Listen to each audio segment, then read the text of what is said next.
Balcania, ultima guerra europea, è il titolo di uno dei suoi libri. Possiamo dire un titolo che purtroppo non è stato profetico.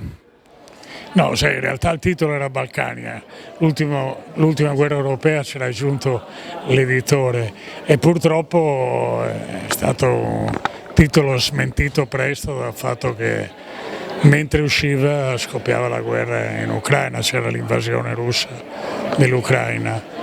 E resta un libro che, ricordando quello che successe 30 anni fa nei Balcani, ci insegna alcune cose anche sul presente, non è solo un ricordo del passato. Ci dice che quella che stiamo vivendo in Ucraina è una guerra che è destinata a lasciare delle cicatrici profonde, degli odi duraturi e che non sarà facile chiuderla presto come tutti noi vorremmo. E invece nel suo ultimo libro, che si intitola Giorni di guerra, ha proprio analizzato la vera ultima, purtroppo, guerra in cui in qualche modo è coinvolta anche l'Europa.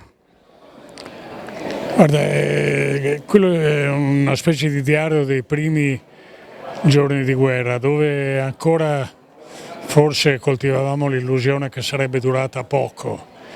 Voi ricorderete che Draghi diceva o il condizionatore o la pace. Il condizionatore è una cosa da mesi estivi, adesso già dovremmo dire o il termosifone o la pace. Purtroppo, come era già successo col Covid, vi ricordate quando dicevano andrà tutto bene e non è andato tutto bene, e così è stato con la guerra in Ucraina. Sono già passati 6 mesi, abbiamo il 7° mese di guerra e dietro l'angolo non c'è niente che parli di negoziati, lasciamo perdere pace, ma neanche di cessate il fuoco. Il mio timore è che sia una guerra destinata a durare a lungo. Leggendo il libro Balcani si nota questo confine molto labile in tutta la narrazione, l'impressione mia, fra il bene e il male, cioè non esiste quando si parla di guerra un bene e un male, il confine è veramente molto molto labile. Questo confine così labile fra bene e male, fra giusto e sbagliato, quali conseguenze può lasciare in un periodo lungo? In Balcania sono 30 anni dopo, lo stesso posto raccontato 30 anni dopo. Questi 30 anni non sono stati sufficienti dunque per fermare diciamo, la polveriera, l'hanno soltanto acquetata. E le bombe intelligenti esistono? No, non esistono, guarda. L'unico modo di usare in modo intelligente le bombe è non tirarle. Guardate, poi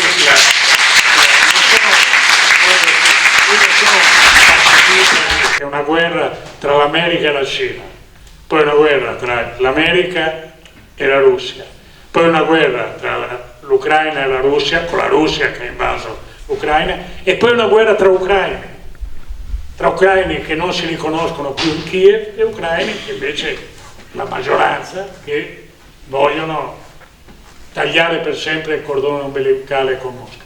Sono guerre tremende. Noi abbiamo la fortuna di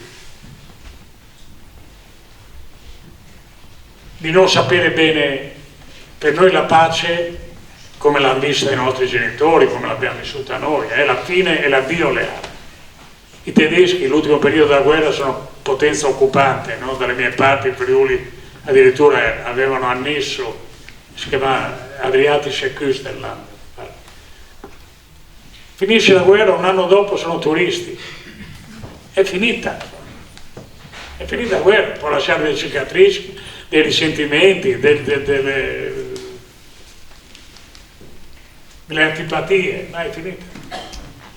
Vai nei Balcani 30 anni dopo, gli odi sono lì e arrivederci alle armi. Non c'è pace, c'è tregua, c'è cessate il fuoco, l'unico che parla di pace in questo momento è Papa Francesco. Pace è una parola inascoltata, sta predicando nel deserto, è persino troppo grossa, programma troppo ambizioso, solo un uomo di fede come lui può dire pace. Noi intanto, se diciamo, possiamo dire negoziati che non ci sono, e tanto se diciamo cessate il fuoco, che non c'è, e non è neanche dietro l'angolo. Il Parlamento europeo ha appena deciso un programma di formazione delle reclute ucraine che partirà a metà novembre, costo di 100 e passa milioni di euro. Cioè vuol dire che si addestrano a metà novembre uno si augura, sarà per il futuro esercito, per difendere, no, fare la guerra a primavera, probabilmente quando si scioglierà la neve e si consoliderà il fango e noi saremo lì a fare il conto di come è andato l'inverno alle prese con i costi dell'energia. Anche per lei, direttore,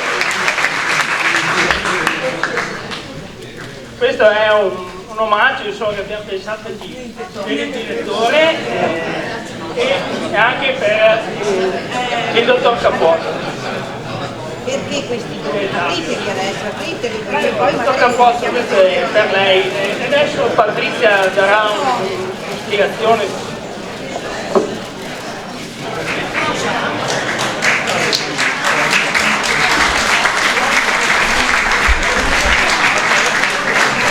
sono doni che li facciamo noi come Adrio, però li vogliamo interpretare da parte di tutta Adria e perché è la nostra storia.